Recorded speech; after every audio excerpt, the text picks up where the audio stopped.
Hello guys, कैसे हैं आप लोग? तो स्वागत है आपका सीटेट क्लासेस 2024 में। और ये आपकी नेक्स्ट सीटेट की क्लासेस हैं, यानी कि जो अपकमिंग सीटेट आपका आने वाला है, सीटेट दिसंबर 2024 जो आने वाला है, उसकी नई क्लासेस हैं आपकी। ये हम 6 क्लासेस पहले ही कर चुके हैं। आज आपकी जो क्लास है वो क्लास 7th है, और जो टॉपिक रहेगा वो रहेगा आपका मोरल डेवलपमेंट थ्योरी। कॉलबर्ग की थ्योरी है, कॉलबर्ग की थ्योरी है, आपने पढ़ा होगा। नैतिक विकास का सिद्धांत आपने टॉपिक्स अपने सिलेबस में देखा होगा। तो इस टॉपिक से आपके 2 प्रश्न आपके हर साल आते ही आते हैं, और वो फिक्स हैं। वो आपके हट ही नहीं सकते, आपके पिछले 14 साल से आते आ रहे हैं और हमेशा आते रहेंगे। मतलब जीन प्याजे से 3 सवाल आपके आते हैं, कॉलबर्ग से आपके 2 आते हैं, वाइगोत्स्की से भी आपके कई सारे प्रश्न आते हैं। तो ये ऐसे टॉपिक है जो सीटेट से बाहर कभी नहीं हो सकते। तो अगर कोलबर्ग के सिद्धांत में आपको कंफ्यूजन है, और आज तक आपने पहले कभी ना कभी पढ़ाई जरूर होगा अगर आप सीटेट की तैयारी करते हैं, और आपका कोई भी डाउट रहा है, मतलब इसके प्रश्न आपके गलत होते हैं, तो मैं आपको दावे के साथ कहता हूं, आज गारंटी के साथ कहता हूं कि आज की ये वीडियो देखने के बाद किसी का कोई डाउट नहीं रह जाएगा। इसके बाद दोबारा कॉलबर्ग नहीं पढ़ना पड़ेगा, लिख के ले लो। जिंदगी में ना कोई चीज भूलोगे, ना स्टेप्स भूलोगे, ना अवस्थाएं भूलोगे, ना कॉलबर्ग भूलोगे। इससे रिलेटेड प्रश्न आपका नहीं बच के जाने वाला, इस बात की गारंटी है। आज की एक क्लास कर लो और दोबारा कॉलबर्ग नहीं पढ़ना पड़ेगा, गारंटी के साथ। चलिए शुरू करते हैं। बाकी जितने भी नए स्टूडेंट है भाई, तो चैनल को जरूर सब्सक्राइब कर लेना, ताकि आपको आने वाली सारी वीडियोस मिलती रहें। और ये मेरे गले में कुछ हो रहा है भाई, मैंने कुछ गलत खा लिया क्या? हाँ, तो मैं ये कह रहा था कि आपकी नई क्लासेस स्टार्ट हुई हैं, अभी नई क्लासेस हैं, तो इसलिए नेक्स्ट सीटेट की तैयारी जो लोग भी करना चाहते हैं, इस स्टार्टिंग से आपको तैयारी मिल जाएगी। अभी से लग जाओ तैयारी में, और शुरू से ही आप तैयारी करोगे क्लासेस, तो एकदम रिदम भी बना रहेगा और तैयारी आपकी बेस्ट हो जाएगी। ठीक है, चलिए शुरू करते हैं। चादा वालम, तो यहाँ पर आपको इससे पिछली सारी क्लासेस मिल जाएंगी। जब आप करोगे मैराथन क्लासेस भी मिल जाएंगी, पूरी प्लेलिस्ट आ जाएगी। एसएसटी की आ चुकी है, सीडीबी की प्लेलिस्ट आ चुकी है। ठीक है, ये चैनल ही आ गया आपका, ये भी एसएसटी की प्लेलिस्ट है। तो सीटेट बाय शादा वाला में सर्च करोगे, सारी क्लासेस आ जाएंगी। उसके अलावा ये ऐप है हमारा, प्ले स्टोर पे मिल जाएगा। चैनल चैनल के नाम से ही है। तो यहाँ से आप जो है सारा का सारा नोट्स वगैरह, कंटेंट वगैरह यहाँ से ले सकते हैं जा करके। ठीक है, चलिए शुरू करते हैं। जी, कुछ कहना चाहते हो? गुड इवनिंग सभी को। जी, सभी को गुड इवनिंग है भाई। वालेकुम अस्सलाम, सत श्री अकाल, नमस्ते। चलिए, जुड़ चुके हैं सबके सब। Thank you so much sir, आपकी वजह से मेरा फर्स्ट अटेम्प्ट में ही क्लियर हो गया। मैंने आपकी महाभारत क्लास देखी थी, वेरी गुड, बहुत बढ़िया। चलिए शुरू करते हैं आज की क्लास। तो टॉपिक है आपका कॉलबर्ग का नैतिक विकास का सिद्धांत, जिसको आप कहते हैं मोरल डेवलपमेंट थ्योरी। तो इसमें क्या है कि सब लोगों से चरण से सवाल पूछे जाते हैं, कि कोई भी आपको जो है एक बात बता दी जाएगी कि बच्चा जो है ये काम कर पाता है, ये नहीं कर पाता है, वगैरह वगैरह, बताओ बच्चा कौन से चरण में है। तो ये चीज को समझते हैं और इस चीज को सीखते हैं, कौन से चरण को क्या कहते हैं, क्या उसकी विशेषता है, वो सारी बातें बात करेंगे, है ना। सबसे पहले आपको यही पता होना चाहिए कि नैतिक विकास कहते किसके हो। एक मिनट भाई, शायद मैंने आपका पेन सेलेक्ट नहीं किया है। हाँ, तो आपका नैतिक विकास होता क्या है, जिसको आप कहते हैं मोरल डेवलपमेंट। ये सिंपल भाषा में, मैं ज्यादा कॉम्प्लिकेटेड आपका कभी भी नहीं करता, मैं कभी भी जो है ऐसा नहीं करता आपका कि किताबी भाषा में आपको उलझाऊं। मैं ये कोशिश करता हूँ कि दैनिक जीवन की भाषा में आपको चीजें समझ में आए। तो अगर मैं दैनिक जीवन की भाषा में बात करूं कि नैतिक विकास क्या होता है, तो अच्छा या बुरा, ठीक है, या फिर आपका सही और गलत, इनमें जब आपको फर्क करना आ जाए, कौन सा काम अच्छा है आपके लाइफ में, डिसीजन मेकिंग जिसको कहते हैं ना, कि निर्णय लेना, तो इनके बीच में अगर आपको निर्णय लेना आ जाए, तो समझो आपका नैतिक विकास हो रहा है ना। कि कौन सी चीज सही है इस दुनिया में, कौन सी चीज गलत है, ये चीज आपको जो है समझनी है। बस ये बेसिक चीज है, कि जो हमारा व्यवहार होता है, जैसे कि सामाजिक विकास है, तो सामाजिक विकास के अंदर से ही आपका नैतिक विकास निकलता है। अगर ध्यान से देखोगे, उसी से काट करके इसको अलग करता है। कहते हैं मुख्य आयाम आपके 4 ही हैं विकास के: शारीरिक, संज्ञानात्मक, सामाजिक और संवेगात्मक। नैतिक विकास है ही नहीं उसमें मुख्य में, क्योंकि क्यों? क्योंकि बाकी के जो विकास है ना, उन्हीं में से कट करके बाहर निकलते हैं, उन्हीं के पार्ट्स हैं। तो सामाजिक विकास से ही बाहर निकलता है नैतिक विकास। नैतिक विकास का मतलब यह है कि सामाजिक विकास में तो ये चीजें आती हैं कि आप कैसे जिंदगी को जिएंगे, समाज के साथ कैसे एडजस्टमेंट करेंगे। नैतिक विकास क्या है कि समाज में रहते हुए आप कौन से काम को गलत ठहराते हैं, कौन से काम को सही ठहराते हैं। और सही मायने में उसको कहते हैं कि जिससे बाकी दुनिया को, जो आसपास के लोग हैं, जो समाज है, उसको आपकी वजह से कोई गलत ना तो मैसेज जाए, ना आपकी तरफ से उनको तकलीफ पहुंचे, और उनके समय सामने आप एक अच्छे प्राणी कैसे बन सकते हैं। तो इसको इजी वे में ऐसे ही करेंगे हम, अगर इजी वे में समझना हो, कि हमारे जीवन में जो काम हम करते हैं, चाहे वो घरेलू काम हो, चाहे वो बाहरी काम हो, चाहे हमारा बिज़नेस हो, चाहे हमारी जॉब हो या हम सामाजिक काम करें, जो भी हम काम कर रहे हैं, वो काम आपका सही है या गलत है, इसका निर्णय लेना ही आपका नैतिक विकास है। कि आप अपनी बुद्धि से, अपने विवेक से ये निर्णय ले पाएँ कि कौन-सा काम सही है। ये आपका नैतिक विकास है, अगर इसको ध्यानपूर्वक समझें। अब और ईज़ी अगर इसको करें तो हमारा जो आचरण होता है, हमारा जो व्यवहार होता है कि हम बड़ों के सामने कैसे अपने आप को रखें, छोटों के सामने कैसे बात करें, किसी से झगड़ा ना करें, कि सबसे प्यार-मोहब्बत से बात करें। बड़े आएँ तो उनको सलाम, नमस्ते करें, उनके पैर छुएँ। कोई मेहमान घर पे आया उसको पानी पिलाएँ, है ना? नाश्ते के लिए पूछें, कोई भी ये चीज़ें जो हमारा आचरण है, व्यवहार है, उसको ही आप नैतिक विकास कह सकते हैं। अब ये कैसे-कैसे स्टेप बाय स्टेप आगे बढ़ेगा, उम्र के हिसाब से बढ़ेगा, चरण के हिसाब से बढ़ेगा, वो चीज़ें आगे-आगे सीखते जाएँगे। ठीक है? अब ये आपका इसके जो चरण हैं, ये आपके दंड आज्ञा पालन वगैरह-वगैरह, चरण पढ़ने से पहले एक छोटी-सी कहानी है जिसको कहते हैं आप हिंज की दुविधा, है ना? क्या है कहानी का नाम? हिंज की दुविधा। अच्छा, दुविधा से नाम आपका एक शब्द और याद आया मुझे, कि एक तो होता है नैतिक दुविधा, एक तो होता है नैतिक तर्कणा और एक होता है आपका नैतिक दुविधा। तो ये 2 शब्द आपके जो है कई बार सीटेट में पहले भी पूछे जा चुके हैं, तो इसके बारे में भी मैं आपको बता दूँगा, ठीक है? जैसे कि मैंने अभी पहले इसके बारे में बताने से पहले मुझे याद दिलाना, इसको बाद में बताऊँगा। पहले अपनी कहानी स्टार्ट करते हैं, मतलब अपना टॉपिक को स्टार्ट कर लेते हैं। बीच की बात है, ये बीच में बता दूँगा, मुझे याद दिला देना कमेंट करके, ठीक है? कि सर नैतिक दुविधा और नैतिक तर्कणा भी रह गया बताने से। इतनी आसान भाषा में पढ़ाते हैं कि एकदम अच्छे से समझ में आ जाए। जी, पूरी कोशिश यही रहेगी। हाँ, तो पहले हम शुरू करते हैं हिंज की कहानी। जो आपके कोलबर्ग एक मनोवैज्ञानिक जो हैं, इन कोलबर्ग ने क्या किया, ये वाला विकास का सिद्धांत दिया। विकास के सिद्धांत से पहले इन्होंने एक एक्सपेरिमेंट किया बच्चों के साथ, है ना? एक एक्सपेरिमेंट किया बच्चों के साथ और वो बच्चे अलग-अलग उम्र के थे। कोई 3 साल का, कोई 5 साल का, कोई 7 साल का, कोई 10 का, कोई 18 साल का, कोई 15 साल का। इस प्रकार से इन्होंने बच्चे लिए, उनके साथ में एक्सपेरिमेंट किया, उनसे बातचीत करके। इन्होंने क्या किया, सबसे पहले इन्होंने उन बच्चों को एक कहानी सुनाई। कहानी क्या है, पहले कहानी को समझते हैं। एक व्यक्ति था हिंज नाम का, इसका व्यक्ति का नाम था हिंज, ये पुरुष है, एक व्यक्ति है जिसका नाम है हिंज। इसकी पत्नी बीमार है, सिंपल।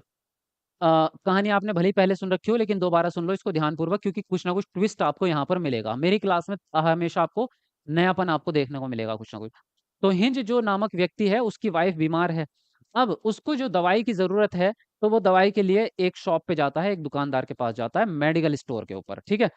उस मेडिकल स्टोर के पास वो जाता है और उस व्यक्ति से कहता है कि भई मुझे ये इस दवाई की आवश्यकता है, क्योंकि मेरी पत्नी बीमार है, मुझे इस दवाई की ज़रूरत है। तो वो जो मेडिकल वाला है, अब वो सोचता है कि इसकी पत्नी बीमार है तो इसको इमरजेंसी है, ये खरीदेगा ही खरीदेगा। तो वो क्या करता है, अपनी दवाई के दाम जो है 2 10 गुना बढ़ा देता है। ₹200 की दवाई थी, डॉलर में वहाँ पे डॉलर चलता है, ये अमेरिका की कहानी थी। लेकिन हम बात कर रहे हैं हिंदुस्तान की, तो पैसे ले लेते हैं, रुपए ले लेते हैं। ₹200 की दवाई थी, उसने बताया उसको ₹2000 कि ये दवाई अगर आपको चाहिए तो ₹2000 लगेंगे। उसने कहा कि ₹2000 तो मेरे पास नहीं है। और दूसरी बात ये थी कि वो दवाई जो है वो कहीं दूसरी शॉप पे मिल नहीं सकती थी, क्योंकि वो जो मेडिकल स्टोर वाला व्यक्ति था, वो खुद ही उस दवाई को बनाता था। वो उस अपने हाथों से बनाता था, कहीं और मिलेगी नहीं वो दवाई। वो सिर्फ़ उसी की दुकान पे मिल सकती थी। तो उसने जब उसको इतने ज़्यादा पैसे बताए, उसने कहा कि मेरे पास अभी पैसे नहीं है, प्लीज़ मेरी मदद कर दो, आप मुझे ये दवाई दे दो। उसने बोला कि दवाई बिना पैसों के नहीं मिलेगी, अब चाहे आपकी बीवी मरे या जिए, हमें कोई फ़र्क नहीं पड़ रहा। उसने मिन्नतें की, उसने उसको कहा कि सर एक काम करो अच्छा, कि आधे पैसे अभी ले लो, आधे मेरे को उधार कर दो आप, कि बाकी पैसे मैं आपको धीरे-धीरे चुका दूँगा, अभी मेरे पास नहीं। उसने कहा कि आपको कर्ज़ पे नहीं मिलेगी, उधार दवाई नहीं मिलेगी। अब क्या होता है, निराश होके वो घर आ जाता है। अब अपनी बीवी के पास बैठा है, बीवी मर जाएगी बिना दवाई के, तो करे क्या वो? अब सोच रहा है पैसे कहाँ से लाए, कैसे सब जगह उसने कोशिश की, अपने दोस्तों को भी फ़ोन लगाया कि भाई मुझे पैसों की ज़रूरत है, मुझे थोड़े पैसे दे दो, बीवी बीमार है। आपको पता है ऐसे समय पे जो है लोग फ़ोन भी नहीं उठाते, फिर तो फ़ोन उठाना बंद कर देते हैं ना, कि भाई पैसे पैसे यार, पैसे तो नहीं है भाई, मेरा काम नहीं चल रहा वगैरह-वगैरह। उसको कहीं से भी पैसों का अरेंजमेंट नहीं हुआ, तो वो क्या करता है, वो रात को जाता है उस दुकान में, उस दुकान का ताला तोड़ता है, दवाई को वहाँ से चोरी करके ले आता है अपनी पत्नी के लिए। तो ये तो सिंपल सी कहानी है। अब यहाँ पे आगे क्या होगा? चोरी करने के बाद क्या होगा? उसको पुलिस पकड़ेगी, नहीं पकड़ेगी? उसकी पत्नी बचेगी या नहीं बचेगी? ज़िंदा रहेगी या नहीं रहेगी? इसके आगे की कहानी अभी होल्ड पे रखते हैं। इसके आगे की कहानी कोलबर्ग साहब ने बताई नहीं है। इसके आगे की कहानी मैं आपको बताऊँगा क्या थी, लेकिन अभी नहीं बताऊँगा। पहले बच्चों से डिस्कशन करते हैं। अब यहाँ तक की कहानी बच्चों को सुनाई और बच्चों से सवाल किया कि अब आप हमें ये बताइए कि कोलबर्ग को दवाई जो चुरानी चाहिए थी या नहीं चुरानी चाहिए थी। यानी कि उस व्यक्ति ने, हिंज नामक व्यक्ति ने दवाई चुरा के सही किया या गलत किया? क्या किया? सही किया या गलत किया? दवाई चुराना अच्छी बात थी या बुरी बात थी? दवाई चुराने से फ़ायदा होगा या नुकसान होगा? क्या होगा बताओ? अब ये सवाल किससे कर रहे हैं हम? ये सवाल कर रहे हैं हम छोटे-मोटे, छोटे नन्हे-मुन्ने बच्चों से, है ना? तो बच्चे अपने-अपने ख़्यालात ज़ाहिर कर रहे हैं। अब बच्चों ने अपने-अपने जो है वहाँ पे अपने पर्सपेक्टिव रखे कि चाचा जी हम अगर कोलबर्ग दवाई वो सॉरी हिंज अगर दवाई चुराएगा तो उसको तो पुलिस पकड़ के ले जाएगी, है ना? तो इसका मतलब तो बुरी बात है, चोरी करना बुरी बात होती है। एक ने तो यही बोला कि चोरी करना बुरी बात होती है। दूसरे ने बोला कि चोरी करना बुरी बात हो या अच्छी हो उससे फ़र्क नहीं पड़ता, लेकिन अब उसको सज़ा हो जाएगी और वो जेल में चला जाएगा, वो अपनी पत्नी के साथ रह ही नहीं पाएगा। एक कह रहा है कि अगर दवाई नहीं चुराता तो उसकी पत्नी मर जाती, वो फिर ज़िंदगी भर अकेले रहता, तो इसलिए दवाई चुरा के उसने सही किया, कोई बुरी बात नहीं है। तो चूँकि ये बच्चे अलग-अलग उम्र के थे, इसलिए इनके जवाब भी अलग-अलग आए हैं। तो इस एज लेवल को देखते हुए जो कोलबर्ग हैं, उन्होंने इनको अलग-अलग कैटेगरी में डाल दिया कि इस उम्र का बच्चा इस तरह से चीज़ों को सोचता है। अगर 3 से 10 साल का बच्चा है, तो वो चीज़ें इस तरह से सोच रहा है, उसके जवाब ऐसे आए कि भैया हमें चोरी नहीं करनी चाहिए थी, पुलिस पकड़ के ले जाएगी। बड़ा बच्चा था, वो ये कह रहा है कि चुरा लेनी चाहिए क्योंकि उसकी पत्नी को बचाना तो उन्होंने क्या किया, अब इसको उम्र के हिसाब से डाल दिया कि बच्चों के अब इसके चरण बना दिए कि इतनी उम्र का बच्चा ये बात बोलेगा और उसको इस चरण के नाम से जाना जाएगा। ये चरण यहाँ से बने हैं, अब वो चरण क्या है, उसके अंदर विशेषताएँ क्या हैं, अब वो पढ़ेंगे। यहाँ तक की कहानी आपको समझ में आई है? अब बताओ या नहीं? यस लिख दो कमेंट में अगर यहाँ तक की बातें आपको समझ में आ गई हैं।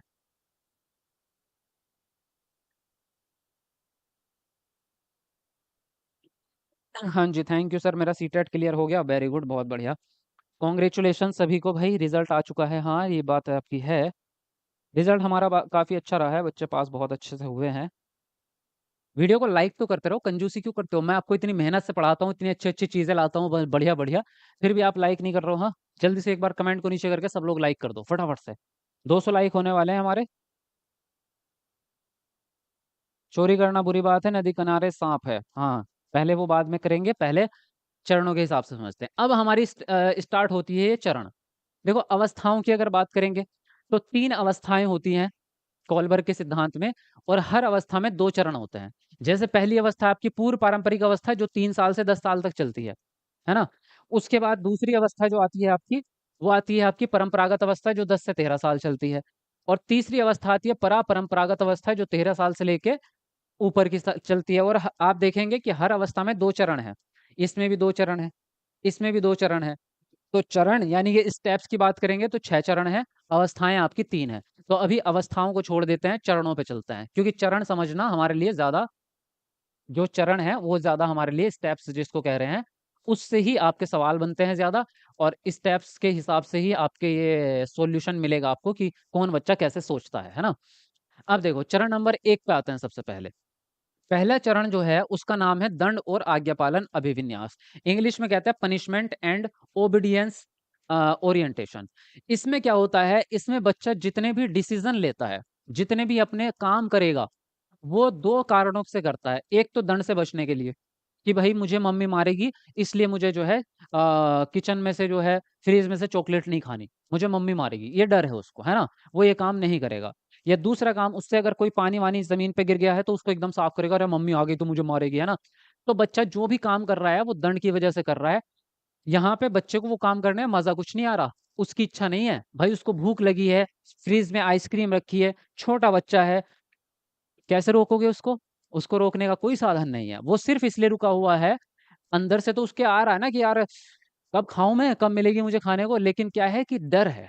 डर है कि सज़ा मिलेगी यानी कि दंड की वजह से बच्चा रुका हुआ है। या फिर दूसरा चीज़ होती है आज्ञापालन कि मम्मी ने बोला है कि ये काम करना है या टीचर ने स्कूल टीचर ने बोला है कि होमवर्क करके ही आना है, इसलिए आज्ञा का पालन बच्चा कर रहा है, इसलिए वो काम कर रहा है बच्चा। तो यहाँ पे जितने भी डिसीज़न लिए जाएँगे इस स्टेज में, बच्चा डर की वजह से लेगा, सज़ा ना मिले उसको या आज्ञा पालन की वजह से लेगा। पहले की तो ये विशेषता होगी आपकी, ठीक है? लिख भी दूँ साथ में? अगर आप कहेंगे तो मैं लिखते भी चलूँ? यहाँ पर ये आपका क्या है, डर होता है इसमें आपका और इसमें क्या है सज़ा से बचने के लिए बच्चा करता है, सज़ा मिलेगी इसलिए करता है ना? तो ये चीजें रहेंगी इसमें आपकी। अब दूसरा चरण शुरू होता है आपका, चरण नंबर सेकंड आपका, जिसको हिंदी में कहते हैं यांत्रिक सापेक्षिक अभिविन्यास या विनिमय सापेक्षिक अभिविन्यास, और दूसरा नाम है इसका व्यक्तिगत प्रतिफल अभिविन्यास। इसके नाम में चीजें छुपी हुई हैं। इंस्ट्रूमेंटल पर्पस देखो ध्यान से। यांत्रिक, यांत्रिक का मतलब होता है वस्तु। भाई वस्तु ही तो आपका यंत्र, यंत्र का मतलब होता है ना वस्तु, सामान, सामान साजो सामान यानी कि वस्तु या सामान कह दो, है ना। भाई यही तो होता है आपका विनिमय। विनिमय मतलब होता है लेन देन। विनिमय होता है आपका, मैंने आपको ये सामान दिया, मैंने दुकानदार को पैसे दिए, दुकानदार ने मुझे चॉकलेट दे दी, बात खत्म। ये होता है विनिमय, यानी कि लेना देना, जिसको खरीद फरोख्त कह सकते हैं। तो विनिमय का मतलब होता है लेना देना। ठीक है, क्या होता है, लेना देना। और व्यक्तिगत प्रतिफल, प्रतिफल का मतलब होता है रिजल्ट, यानी कि मुझे मिलेगा क्या, बदले में मुझे क्या मिलेगा। अगर मैं कोई चीज आपको दूं तो मुझे क्या मिलेगा, है ना। प्रतिफल यानी कि जरूरत भी कह सकते हैं कि व्यक्तिगत जरूरत आपकी। ठीक है, व्यक्तिगत जरूरत। तो अब इसमें बच्चा कैसे व्यवहार करता है, इसको समझो ध्यानपूर्वक। इसमें बच्चा सबसे ज्यादा खाने पीने की वस्तु, अगर यहाँ पे वस्तु या सामान आया है तो मोस्टली खाने पीने की होंगी। कुछ ही चीजें होती हैं जो दूसरे प्रकार की होती हैं जो उसके डेली लाइफ में यूज होगी, या फिर खिलौने होंगे। क्योंकि ये उम्र ही ऐसी है बच्चे की, भाई 3 से 10 साल की, बच्चा खाने पीने पे ध्यान देता है और बाकी खेल के सामान पे, खिलौने वगैरह पे ध्यान देता है।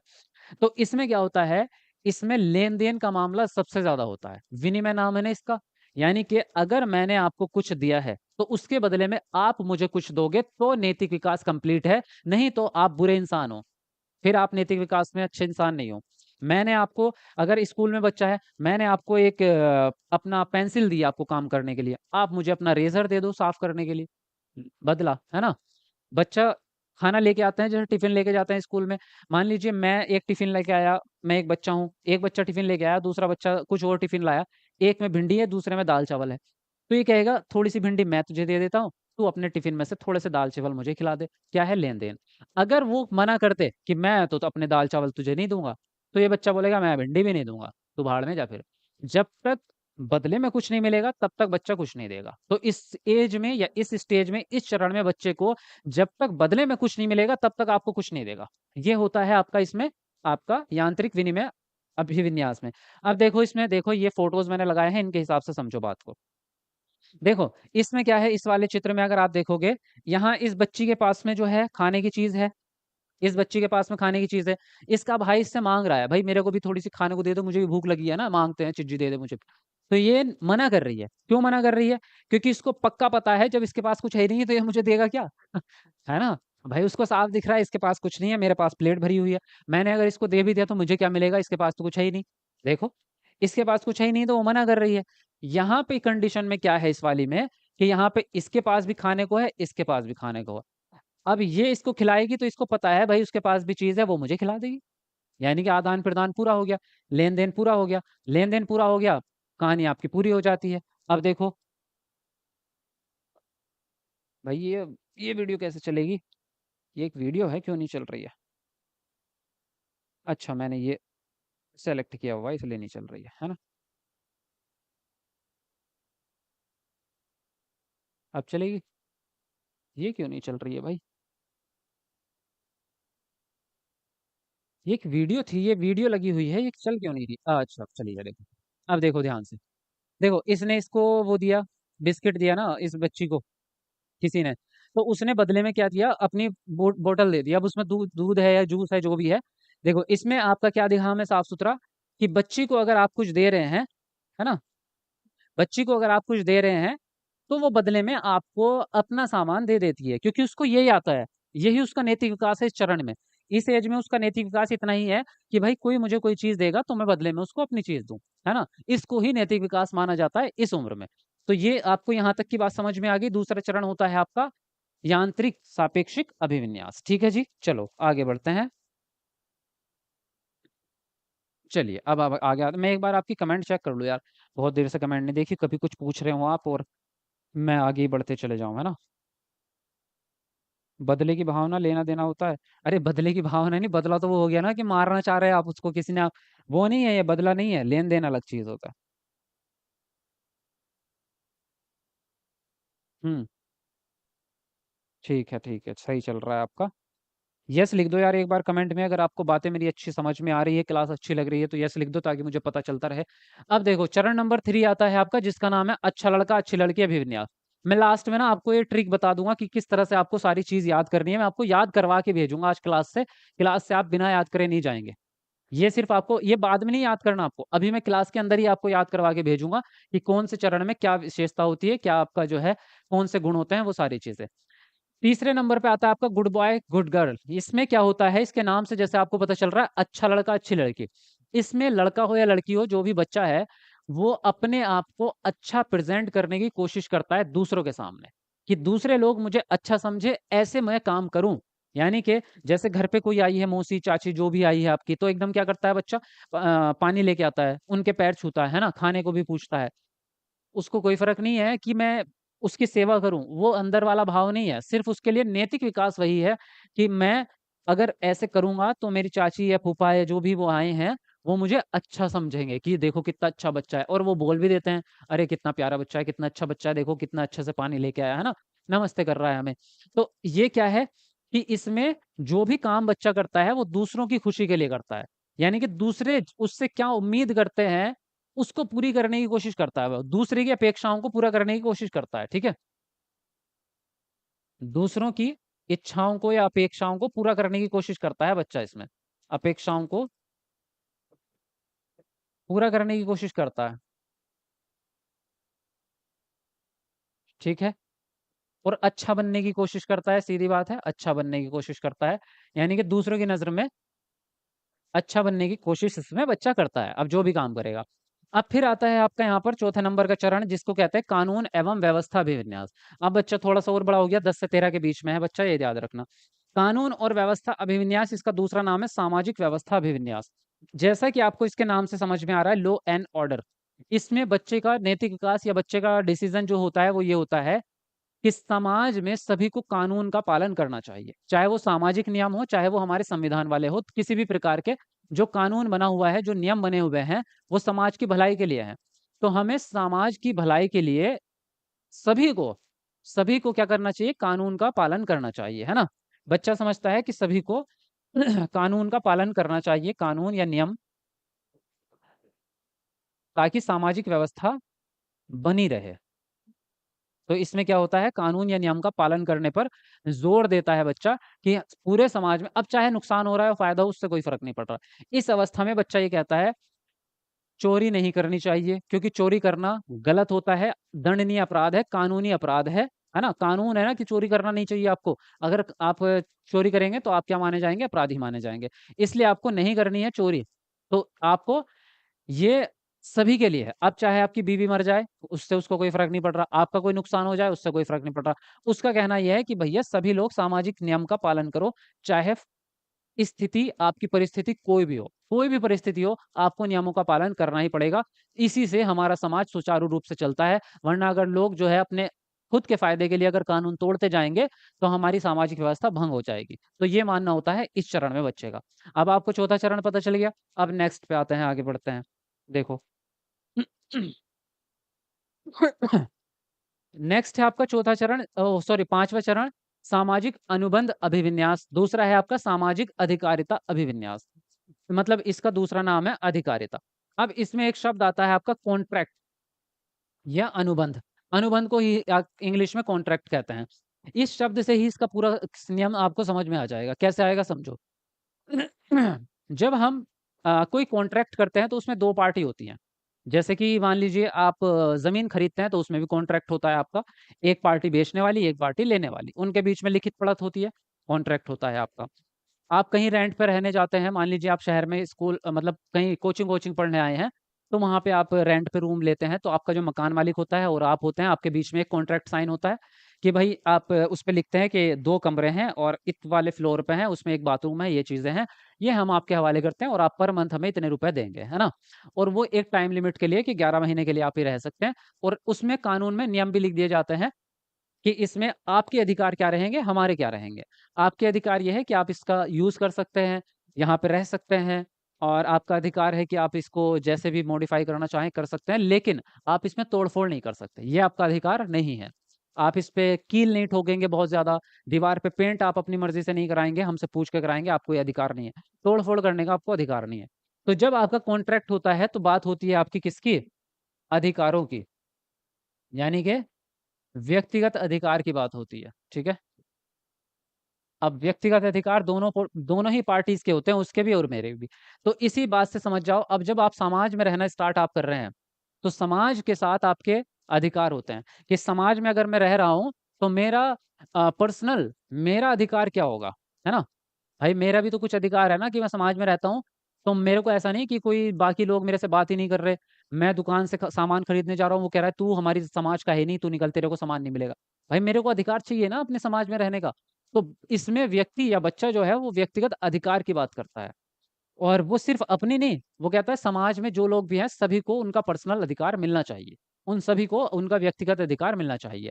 अब यहाँ पे क्या आता है कि अब परिस्थिति चाहे कोई भी हो, आप अधिकारों की बात करते हैं या व्यक्तिगत एक चीज और आती है इसमें, परिणाम।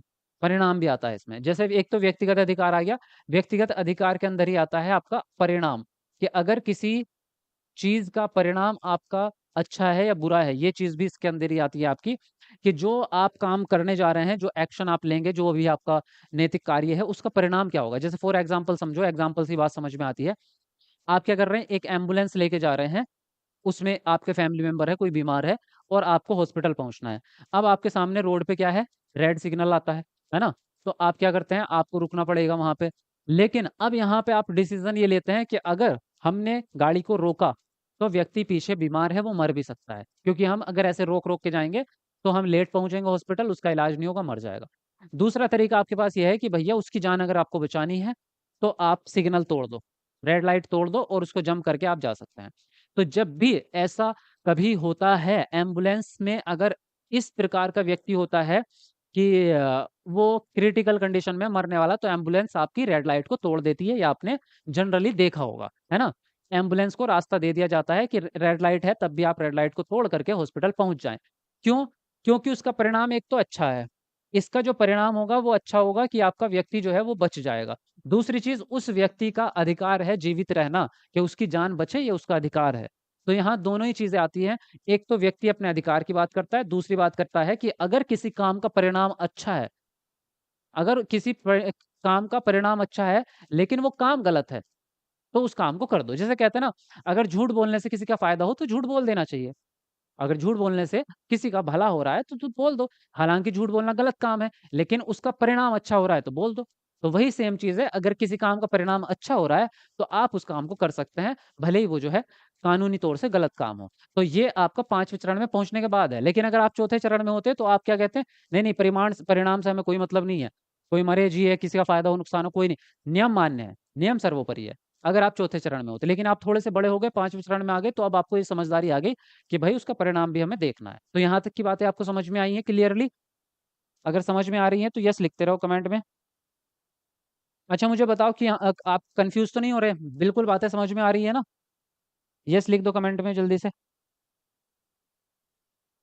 बढ़िया बढ़िया। चलो 300 लाइक्स होने वाले हैं, केवल 4-5 लाइक बच रहे हैं, एक बार सब लोग लाइक कर दो।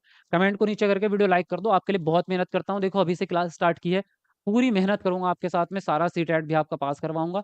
तो इसलिए मेरे को चाहिए होता है थोड़ा सा मोटिवेशन आप लोगों की तरफ से, वो मिलता है आपके रिएक्शन से। आपका रिएक्शन मिलता है लाइक पे, वरना तो कोई रिएक्शन आपका मुझे पता नहीं चलता, आप सामने तो बैठे नहीं हो। तो लाइक कर दिया करो, मेरे को भी थोड़ी सपोर्ट हो जाएगी, मुझे भी अच्छा लगेगा। देखो यहाँ पांचवा चरण हो गया, अब आता है आपका छठा चरण। छठा का चरण का नाम है सार्वभौमिक नैतिक विकास सिद्धांत, और इंग्लिश में यूनिवर्सल एथिकल ओरिएंटेशन। जब इसमें सार्वभौमिक जुड़ चुका है तो अब क्या होता है, इसमें बच्चा सबके बारे में सोचने लगता है। ठीक है, सबके बारे में सोचने लगता है कि सभी का भला होना चाहिए। क्या करता है वो, सभी का भला होना चाहिए, ऐसा बच्चा सोचने लगता है, सभी का भला हो जाए। और क्या करता है बच्चा इसमें, इसको हम कह सकते हैं कि सार्वभौमिक नैतिक सिद्धांत को, समाज कल्याण की भावना इसमें आ जाती है बच्चे के अंदर। क्या आ जाती है, समाज कल्याण की भावना आ जाती है, कि बच्चा जो है वो ये सोचने लगता है कि समाज का कल्याण कैसे हो। अब चाहे नियम कानून कुछ भी हैं आपके, यहाँ पे यहाँ तक कि आपका आ जाता है डिसीजन, कि जो काम आप करने जा रहे हो उसमें आप अपने खुद का डिसीजन लो, आप अपने दिमाग से, अपने विवेक से। खुद के विवेक से खुद का डिसीजन है ना, यानी कि खुद का निर्णय इसमें बच्चा लेने लगता है। और उसका मानना ये होता है कि भाई अगर आपका कोई कानून या कोई परंपरा जो आपकी चली आ रही है, वो परंपरा अगर समाज के लिए हानिकारक है, तो उस परंपरा को खत्म करो, नहीं मानना उसको। जैसे कि सती प्रथा चली आ रही थी पुराने ज़माने में, वो क्या थी? गलत थी समाज के लिए, तो उसको हटवाओ, खत्म करो। ऐसी परंपरा का हमें नहीं चाहिए जिससे समाज को दुःख पहुँच रहा है या बुराई आपकी उत्पन्न हो रही है ना? तो इसमें बच्चा यही सोचने लगता है कि अब समाज का फ़ायदा होना चाहिए, पूरा समाज खुश रह के और उसका कल्याण हो, ऐसे डिसीज़न हमें खुद लेने हैं। हमें बिल्कुल ही आँख बंद करके भरोसा नहीं करना कि सारे कानून अच्छे ही होंगे और जो मिनिस्टर ने या किसी ने बोल दिया, तो वो सही ही होगा, ऐसा नहीं करना। अब मिनिस्टर ने कानून लागू कर दिया, तो किसान के लिए नुकसानदायक है। किसान आके बोलेंगे ना कि भई हमें नहीं चाहिए ये कानून, हमारे समाज के लिए नुकसानदायक है। ऐसा आपने प्रैक्टिकली देखा है, ऐसा होता है। तो इस अवस्था में यही होगा कि बच्चा या बड़ा जो भी व्यक्ति है, वो आपका अब यहाँ से बड़ा ही हो जाएगा बच्चा, तो वो खुद के निर्णय की बात करेगा और समाज कल्याण की भावना की बात करेगा। अब देखो यहाँ पे आपकी इसी प्रकार से ये अवस्थाएँ दी गई हैं आपकी। पहली अवस्था क्या है? पूर्व परंपरागत। परंपरा का मतलब होता है आपके सामाजिक नियम। परंपरा का मतलब होता है आपके सामाजिक नियम। भाई जो इसे तो कहते हैं आपकी ये परंपरा, आदर, निष्ठा और सम्मान, है ना? अमिताभ बच्चन का डायलॉग है क्या भारी भरकम सा, वो मुझे पूरा याद नहीं रहा, है ना? तो वो एक परंपरा। तो इस एज में जब बच्चा होता है 3 से 10 साल में, तो उसको सामाजिक जीवन का ज़्यादा नॉलेज नहीं होती। सामाजिकता के बारे में पता नहीं होता, क्या परंपराएँ, क्या सामाजिकता। वो जो काम करता है वो सिर्फ़ माता-पिता के डर से, टीचर के डर से, उनकी आज्ञा से या लालच में बस इसीलिए काम करता है बच्चा। बाकी उसको नहीं पता कि समाज में कैसे रहते हैं। तो इसलिए इसको कहते हैं पूर्व परंपरागत। परंपरा से पहले की बात है ये। यहाँ बच्चे को परंपराओं का ज्ञान नहीं है। तो इसलिए इसको रख दिया हमने पूर्व, pre ethical stage I think इसको इंग्लिश में कहेंगे प्री एथिकल, ठीक है? या प्री कन्वेंशनल बोल देंगे इसको। प्री कन्वेंशनल स्टेज इसको हम बोलेंगे। इसको बोलेंगे कन्वेंशनल स्टेज, परंपरागत। इसमें देखो परंपरा मतलब जो सामाजिक नियम है आपके, उसके बारे में बच्चा जानने लगता है। तो इसलिए वो अच्छा बनने की कोशिश करता है समाज में, इसलिए वो कानून और व्यवस्था को मानने की बात कर रहा है ना? फिर उसके बाद में जब बच्चा तीसरे चरण में अवस्था में पहुँचा स्टेज में, 13 साल से बड़ा हो गया, ये होती है परापरंपरागत। अब बच्चा जो हमारे रीति-रिवाज है, जो समाज में चल रहे हैं, कानून-वानून जो भी चीज़ें चल रही हैं, उससे ऊपर उठ के बच्चा सोचने लगा कि भई अगर किसी का फ़ायदा हो रहा है, समाज का कल्याण हो रहा है, तो भई ये सामाजिक नियम क्यों माने, इसको बदल दो ना। अगर ये कानून हमारे तरक्की में, समाज की तरक्की में नुकसान पहुँचा रहा है, इस कानून को छोड़ो, नया कानून लाओ, अपनी मर्ज़ी से बनाएँगे अब, नई चीज़ करेंगे। तो यहाँ बच्चा समाज से ऊपर आ गया, परंपराओं से ऊपर आ गया, इसलिए कहा है इसको परापरंपरागत, है ना? पोस्ट कन्वेंशनल स्टेज इसको बोल देंगे।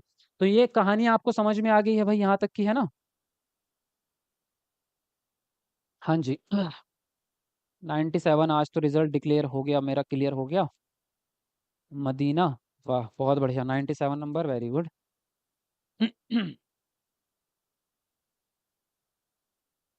ठीक है। बहुत बढ़िया। चलो, अब ये आपको ये तो पता चल गया कि आपकी ये कौन-कौन सी स्टेज में कौन-कौन सी चीज़ें आ रही हैं, ये आपको पता चल गया कौन-सी गुण है। इनको याद कैसे रखोगे? अब याद करने की ट्रिक याद करवाता हूँ आपको, है ना? 2 सेकंड में आप याद हो जाएगी आपको देखो। सीडीपी में यही क्लास करनी होगी सेकंड पेपर के लिए। हाँ, सेकंड पेपर को भी, फर्स्ट को भी, दोनों को यही क्लास करनी है। दोनों को यही क्लास करनी है। बहुत बढ़िया। क्योंकि सीडीपी आपकी कॉमन है, बिल्कुल कॉमन सब्जेक्ट है। अब इसको याद कैसे रखेंगे वो बताता हूँ देखो। ये हैं आपके 6 के 6 चरण। कैसे याद रखोगे ये बताता हूँ आपको, समझ रहे हो? देखो, अभी क्या था आपका मैं आपको बताता हूँ। मैं आपको एक कहानी सुनाता हूँ। एक कहानी हमने अभी पढ़ी हिंज की, तो हमने उसको बीच में छोड़ी थी। मैंने आपसे कहा था कि मैं इसको कहानी को अंत में पूरा करूँगा। सोलबर्ग जी ने यहाँ तक की कहानी बता दी थी कि जो हिंज है, उसने दवाई की चोरी कर ली अपनी बीवी को बचाने के लिए। उसके आगे की कहानी नहीं पता ना? मैं बताता हूँ उसके आगे की कहानी। उसके आगे की कहानी ये होती है कि हिंज जो है, उसको हो जाती है जेल। वो उसको पुलिस पकड़ के ले जाती है, उसको सज़ा मिल जाती है। क्या मिल जाती है उसको? उसको मिलती है सज़ा, ठीक है? सज़ा मिली उसको, पहले नंबर पे उसको सज़ा मिली। फिर उसके बाद में क्या होता है, अब सज़ा मिलने के बाद वो जो है जेल चला जाता है। जेल में क्या होता है 3 साल की सज़ा है उसको और 3 साल के बाद छूट करके वो वापस आता है।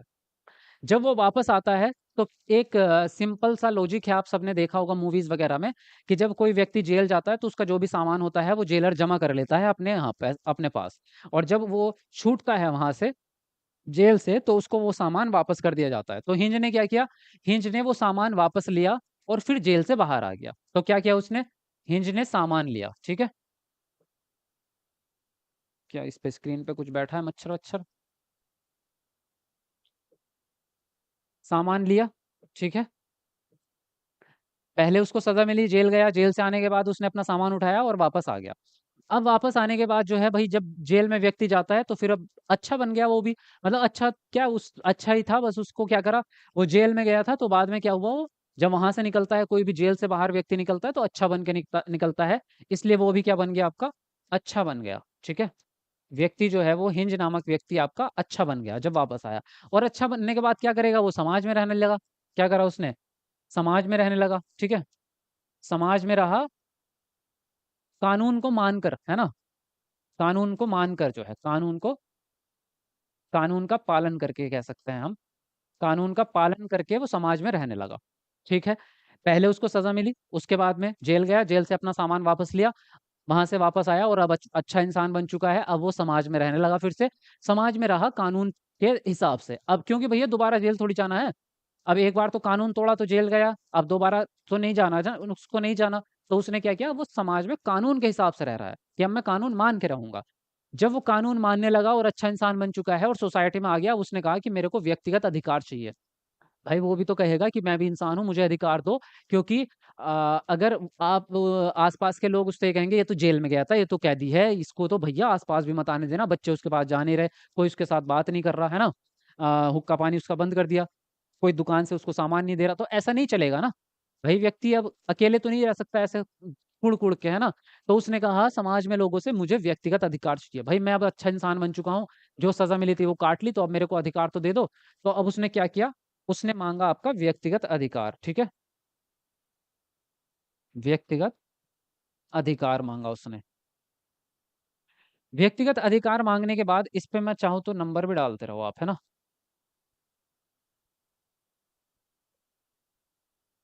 व्यक्तिगत अधिकार मांगे, वो मिल गए उसको समाज में। अब व्यक्ति अच्छा बन चुका है, व्यक्तिगत अधिकार मिल चुके हैं, अब जीवन में उसके और कोई पर्पस बचा नहीं है।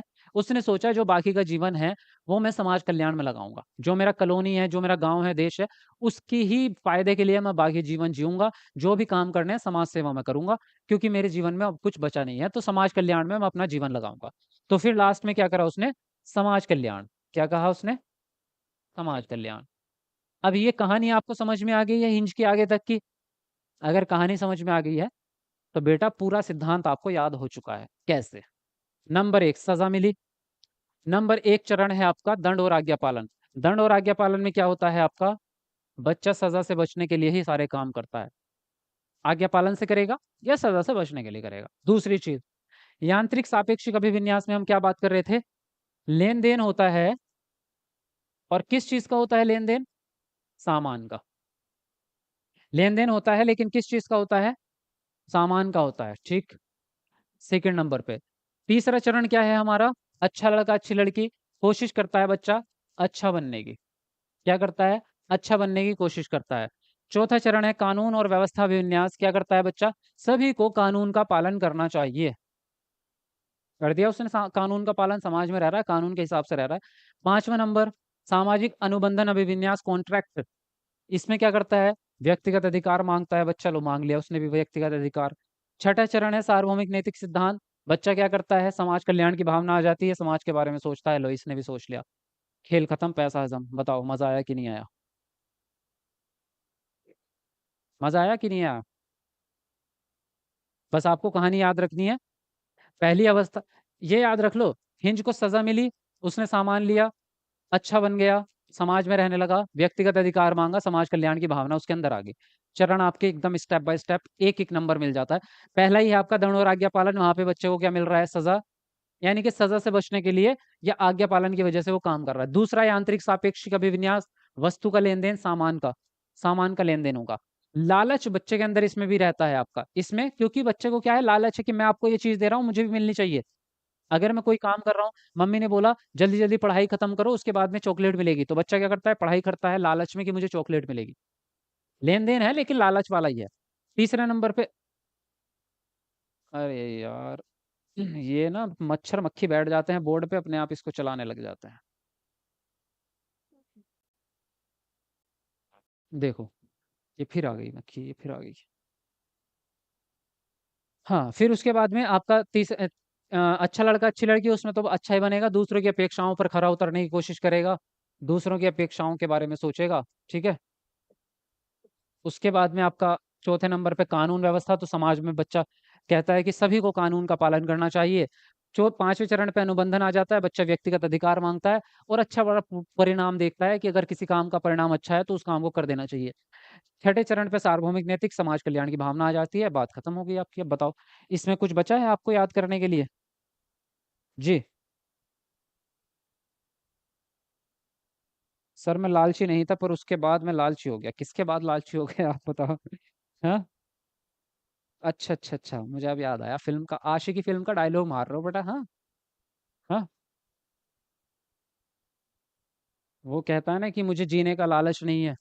हाँ, मुझे जीने का कोई लालच नहीं है, लेकिन जब से तुम मेरी जिंदगी में आई हो मैं लालची हो गया हूँ। है ना, ऐसा ही कुछ था, अगर मुझे ठीक से याद है तो।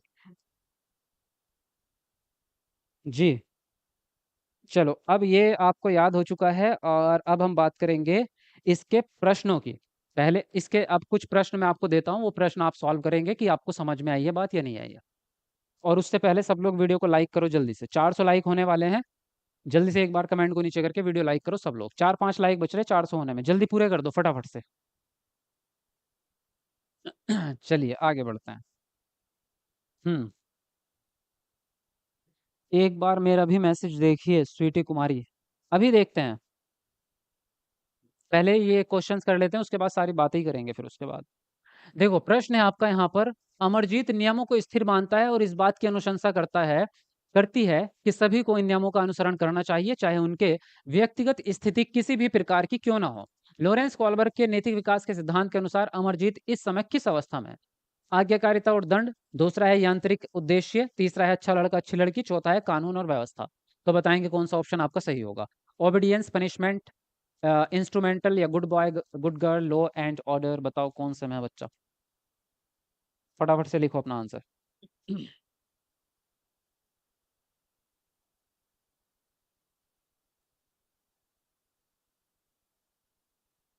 हम्म।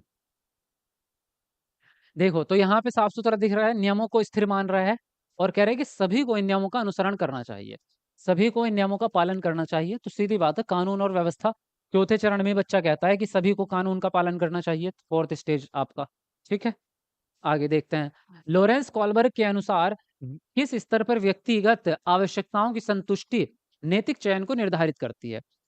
विनिमय उद्देश्य, दूसरा है सजा और आज्ञा पालन, तीसरा है आपका सार्वभौमिक नैतिक सिद्धांत और डी है आपका अच्छा लड़का अच्छी लड़की।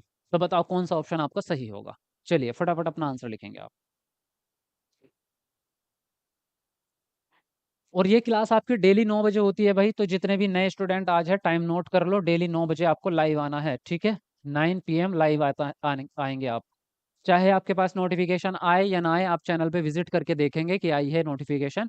क्योंकि कई बार ऐसा होता है जब हम ज़्यादा वीडियो डाल देते हैं तो यूट्यूब जो है नोटिफिकेशन नहीं भेजता। तो इसलिए आपको खुद चल के चैनल पर आना पड़ेगा अगर आपको पढ़ाई करनी है अच्छे से। उसके अलावा टेलीग्राम ग्रुप ज्वाइन रखो, टेलीग्राम का लिंक आपको डिस्क्रिप्शन में मिल जाएगा। तो टेलीग्राम पे आपको नोटिफिकेशन भेज देता हूँ, वहां से आप आ सकते हैं, ठीक है। देखो यहाँ पे बात करेंगे, तो किस स्तर पर व्यक्तिगत आवश्यकताओं की बात होती है आपके सेकंड चरण में, विनिमय उद्देश्य। ये आपका सेकंड चरण है, ठीक है। विनिमय उद्देश्य मतलब इंस्ट्रूमेंटल की बच्चा जो है खाने पीने की चीजें, लेना देना, है ना। व्यक्तिगत जरूरतें, बच्चे को जरूरत है ना उस चीज की, मैं तुझे ये दे रहा हूँ तू मुझे दूसरी चीज दे दे। एक चीज याद रखना, यहाँ पे आवश्यकता है और पांचवें चरण में अधिकार होता है, व्यक्तिगत अधिकार। तो व्यक्तिगत शब्द सुन के बौखला मत जाना। अधिकार की बात होती है पांचवें चरण में, व्यक्तिगत अधिकार की।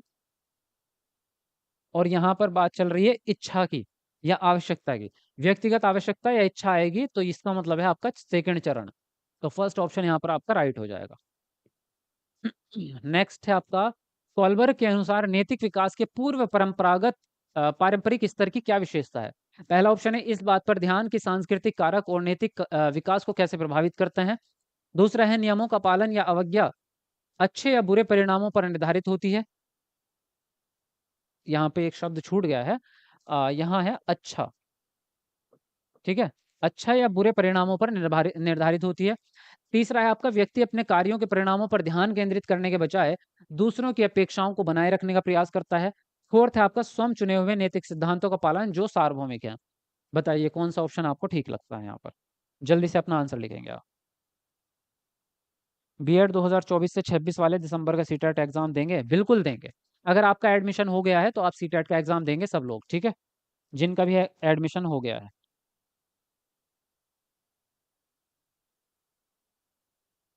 जी। चलो लिखते रहो अपना आंसर। बढ़िया। देखो यहाँ पे बात करें, कॉलबर के अनुसार नैतिक विकास के पूर्व पारंपरिक अवस्था जो होगी वो आपकी स्टार्टिंग वाली है, सबसे 3 से 10 साल वाली है। तो इसमें या तो दंड और आज्ञा पालन हो जाएगा, या फिर आपका दूसरा हो जाएगा लालच वाला, यांत्रिक उद्देश्य वाला। तो अब देखो कैसे करेंगे। इस बात पर ध्यान कि सांस्कृतिक कारक नैतिक विकास को प्रभावित करते हैं। ये सांस्कृतिक कारक का मतलब सामाजिक नियम से है। भाई सांस्कृतिक कारक तो सामाजिक नियम चौथे चरण में जाएगा, ये नहीं आएगा। नियमों का पालन अच्छा या बुरे परिणाम पर निर्धारित होगा। 1 मिनट रुकना, इसमें कुछ गड़बड़ लग रही है इस प्रश्न में। देखो स्वयं चुने हुए नैतिक सिद्धांत, तो ये तो आपका छठा चरण है। स्वयं चुने हुए नैतिक सिद्धांत आपके छठे चरण में आता है, ठीक है? व्यक्ति अपने कार्यों के परिणाम पर ध्यान केंद्रित करने के बजाय दूसरों की अपेक्षाओं पर, ये आपका तीसरे चरण में आएगा। जब आप दूसरों की अपेक्षा को पूरा करना चाह रहे हैं। नियमों का पालन या अवज्ञा अच्छे या बुरे परिणामों से निर्धारित होती है। ये तो पांचवा चरण है आपका। भाई परिणाम की अगर बात कर दी ना, तो फिर आपका पांचवें चरण पे है। व्यक्तिगत अधिकार के अंदर ही तो अच्छे बड़े बड़े परिणाम की बात कर रहे हैं हम। इस बात पर ध्यान की सांस्कृतिक कारक और नैतिक विकास को प्रभावित करते हैं। या तो आप पहला ऑप्शन मान लो, या इसका कोई आंसर सही है ही नहीं। ने इस बात पर ध्यान केंद्रित होगा बच्चे का कि सांस्कृतिक कारक, आज्ञा पालन आ जाएगा सांस्कृतिक कारक में। पहला ऑप्शन ही बच रहा है हमारे पास, बाकी तो इसमें से कोई भी ऑप्शन किसी भी चरण में फिट नहीं बैठ रहा दूसरे चरण में। ठीक है, तो फर्स्ट ऑप्शन को यहाँ पर राइट माना जा सकता है। चलिए आगे बढ़ेंगे। अगला प्रश्न आपका, कॉलबर्ग के किस स्तर के अनुसार नैतिक विकास में व्यक्ति अपने कार्यों के परिणामों पर ध्यान केंद्रित करने के बजाय दूसरों की अपेक्षाओं को बनाए रखने का प्रयास करता है? पूर्व संक्रियात्मक, पूर्व पारंपरिक, पारंपरिक या उत्तर पारंपरिक? तो बताएंगे यहाँ पर कौन सा ऑप्शन आपको ठीक लगता है। चलो जल्दी से अपना आंसर लिखेंगे।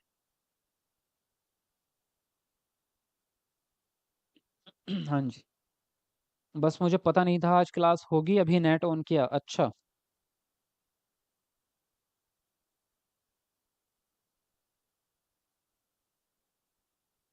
नोटिफिकेशन नहीं आता क्या? वही मैं आपको बता रहा था, हर बार नोटिफिकेशन नहीं आता, कई बार आपकी जो है यूट्यूब की तरफ से नहीं भेजा जाता नोटिफिकेशन। तो इसलिए आप खुद ही चैनल पे सर्च करके देख लिया करो कि आज क्लास हो रही है या नहीं हो रही है। टाइम तो आपको पता ही है सबको, तो अपने टाइम पे क्लास करने आ जाया करो। एक बार चेक करने में क्या ही जा रहा है ना। 9 PM पे आप चेक कर लिया करो एक बार सब लोग आके। बाकी मैं आपको नोटिफिकेशन उस पर टेलीग्राम पर तो भेज रहा हूँ, वो तो आ ही रही होगी आपके पास में। देखो कॉलबर के किस स्तर के अनुसार नैतिक विकास में बच्चे दूसरों की अपेक्षाओं को पूरा करने की बात करते हैं, तो ये तीसरा चरण होता है। और तीसरा चरण दूसरी अवस्था में आएगा, यानी पारंपरिक अवस्था में, क्योंकि इसमें तीसरा और चौथा चरण इसी में आ जाता है आपका। ठीक है, तो यहाँ पर सी ऑप्शन आपका सही होगा। नेक्स्ट है, लॉरेंस कॉलबर के अनुसार नैतिक विकास क्या है? पहला है, एक असतत प्रक्रिया है जो 6 चरणों में होती है। दूसरा है, बच्चों के सामाजिक और सांस्कृतिक संदर्भों पर निर्भर करता है। तीसरा है, बच्चों की बुद्धिलब्धि से परस्पर संबंधित है। और डी आपका पूरी तरह से आनुवांशिक कारकों पर निर्भर है।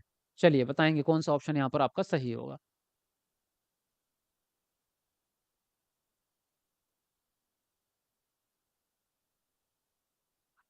हाँ जी, लिखते रहो फटाफट से।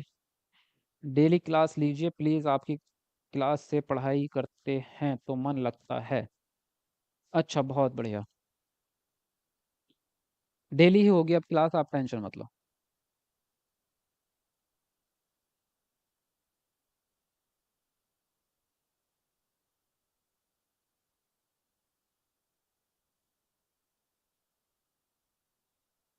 हाँ जी। देखो यहाँ पे अगर हम बात करें लॉरेंस कॉल्बर के नीति विकास के, तो आनुवंशिकता का तो कोई लेना देना है नहीं, और आईक्यू का भी कोई लेना देना नहीं है। बात बचती है अब आपकी बच्चों के सामाजिक और सांस्कृतिक संदर्भों पर। इस पर अभी भी आज भी सीबीएसई का जो है स्टार बना हुआ है, क्योंकि इसका सही आंसर क्या था सीबीएसई को भी नहीं पता था। मतलब यहाँ पे क्या है, बच्चों के सामाजिक और सांस्कृतिक संदर्भों पर निर्भर करे। यह एक असतत प्रक्रिया है जो 6 चरणों में चलती है। तो 6 चरणों में चलती है, ये बात तो ठीक है आपकी। लेकिन असतत है या सतत है? तो लगातार आपका एक के बाद एक चरण आएगा। अगर उम्र के हिसाब से है तो असतत नहीं हो सकती, क्योंकि उम्र के हिसाब से अगर चरण चलेंगे तो एक के बाद दूसरा चरण, दूसरे के बाद तीसरा चरण, ऐसे ही तो आएगा। तो यहाँ पर आंसर आपका जाना चाहिए ये वाला, क्योंकि विकास जितने भी हैं सभी आपके लगातार निरंतर चलने वाले हैं। असतत प्रक्रिया नहीं होती विकास की, ठीक है। तो इसलिए आंसर बी पे जाएंगे हम। चलो नेक्स्ट पे आते हैं। हाँ, नेक्स्ट पे बात करें आप, तो लॉरेंस कॉलबर्ग द्वारा दिए गए उत्तर पारंपरिक नैतिकता के पांचवें चरण सामाजिक अनुबंधन अभिविन्यास में व्यक्ति मानते हैं कि पहला ऑप्शन है किसी क्रिया के भौतिक परिणाम ही उसकी अच्छाई या बुराई निर्धारित करते हैं। दूसरा है नियमों का पालन करने के बदले में किसी प्रकार का लाभ मिलना चाहिए। तीसरा है सामाजिक व्यवस्था को बनाए रखने के लिए निश्चित नियमों को स्थापित करना और उनका पालन करना आवश्यक है। और फोर्थ है नैतिक निर्णय स्वयं चुने हुए नैतिक सिद्धांतों के संदर्भ में किए जाने चाहिए। तो बताएंगे कौन सा ऑप्शन आपका सही होगा? चलिए फटाफट लिखेंगे अपना आंसर।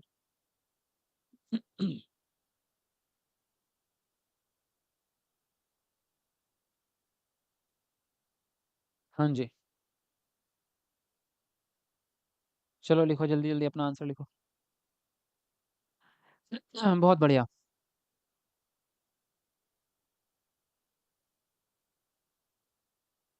चलो 500 लाइक्स होने वाले हैं आज हमारे।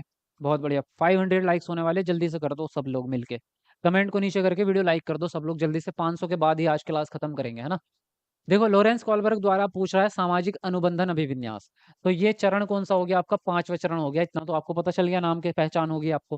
किसी क्रिया के भौतिक परिणाम ही उसकी अच्छाई या बुराई निर्धारित करते हैं। पहला ही ऑप्शन आपका सही है।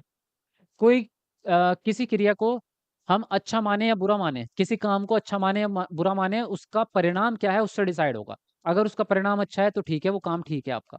जैसे मैंने अभी कहा था कि अगर एम्बुलेंस रेड लाइट तोड़ती है तो उसका परिणाम अच्छा है, क्योंकि व्यक्ति उससे किसी की जान बच रही है, तो वो पांचवें चरण की बात है। लाभ की बात करेंगे तो सेकंड चरण हो जाएगा।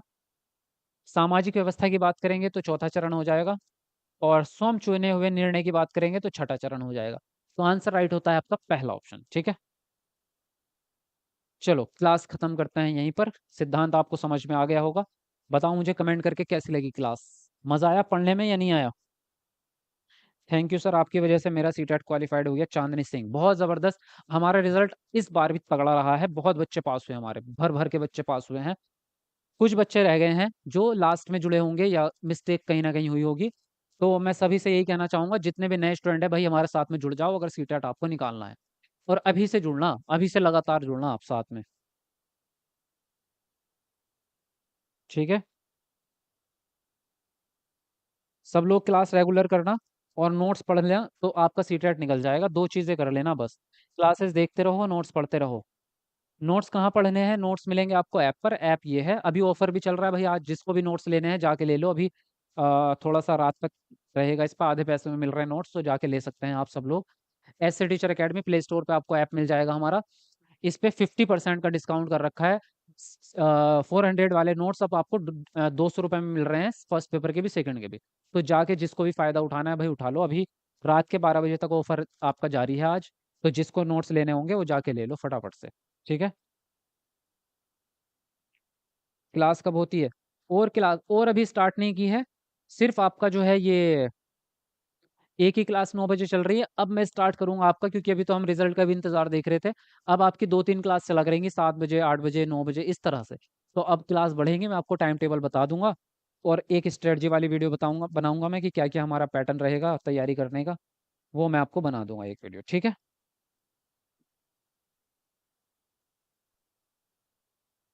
बाकी सब लोग जाके एक बार सर्च करो, पहले तो जाके नोट्स ले लो भाई जिसने नहीं लिए अभी। ये सर्च करो सीटेट बाय शादाब आलम। तो आपके सामने सारी वीडियोस आ जाएंगी, सारे प्लेलिस्ट भी आ जाएंगी। क्या लिखना है? सीटेट बाय शादाब आलम, स्पेलिंग नोट कर लो, SHADAB।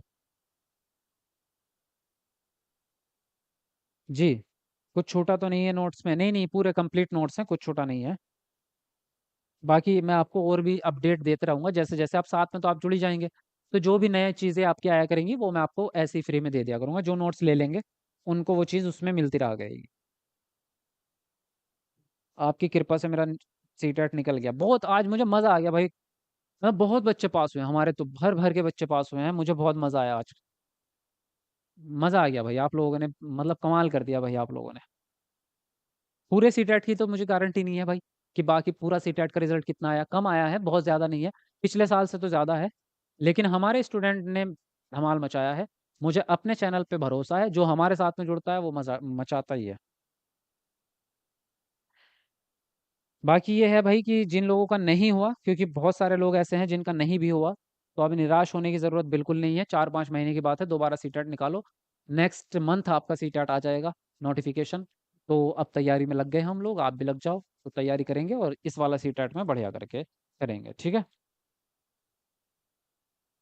बहुत बहुत धन्यवाद सर जी, 110 नंबर आया है।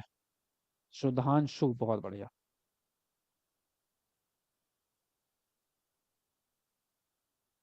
चलो मिलते हैं आपको नेक्स्ट वीडियो में, तब तक के लिए bye bye, take care, good night.